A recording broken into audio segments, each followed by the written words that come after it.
വിവാദമായി ഇടത് BJP deal ആരോപണം വീണ്ടും. വോട്ടെടുപ്പ് ദിനത്തിൽ ചിറ്റൂർ മണ്ഡലത്തിൽ LDF സ്ഥാനാർത്ഥിക്ക് വേണ്ടി BJP സ്ഥാനാർത്ഥിയുടെ വോട്ടഭ്യർത്ഥന. CPM BJP ഡീൽ എന്ന ആരോപണത്തിന് തെളിവെന്ന UDF. വോട്ട് ചോദിച്ച് NDA സ്ഥാനാർത്ഥി പ്രാണേഷ് രാജേന്ദ്രനാണ് ഫേസ്ബുക്ക് പോസ്റ്റ് ഇട്ടത്. വിവാദമായതോടെ പോസ്റ്റ് പിൻവലിച്ചു. സംഭവത്തിൽ പ്രതികരണവുമായി UDF. രണ്ടു മുന്നണികളും ഒന്നാണെന്നും രണ്ടുപേർക്കുമുള്ള അജണ്ട ഒന്നാണെന്നും UDF സ്ഥാനാർത്ഥി സുമേഷ് അച്യുതൻ പ്രതികരിച്ചു. CPM BJP കൂട്ടുകെട്ടിന്റെ ഏറ്റവും അവസാനത്തെ ഉദാഹരണം ഇവിടെ ചിറ്റൂര് BJP സ്ഥാനാർത്ഥി ഇടതുപക്ഷ സ്ഥാനാർത്ഥിക്ക് വോട്ടപേക്ഷിച്ചുകൊണ്ട് ഫേസ്ബുക്കിൽ പോസ്റ്റ് ചെയ്തത്.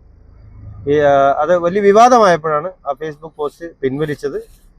ഇവർ രണ്ട് സ്ഥാനാർത്ഥിയല്ല, ഒരു സ്ഥാനാർത്ഥിയാണ്. അവർ രണ്ടുപേരുടെയും ഒരു അജണ്ട കോൺഗ്രസ് മുക്ത ഭാരതം എന്നുള്ളതാണ്. അവരുടെ അജണ്ട നടപ്പിലാവില്ല.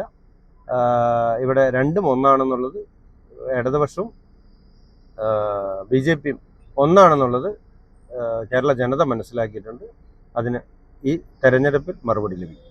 സംഭവം വിവാദമായതോടെ BJP വോട്ടുകൾ ഇടതുമുന്നണിക്ക് മറിക്കുമെന്ന വാർത്ത പടർന്നു. UTV news, Palakkad.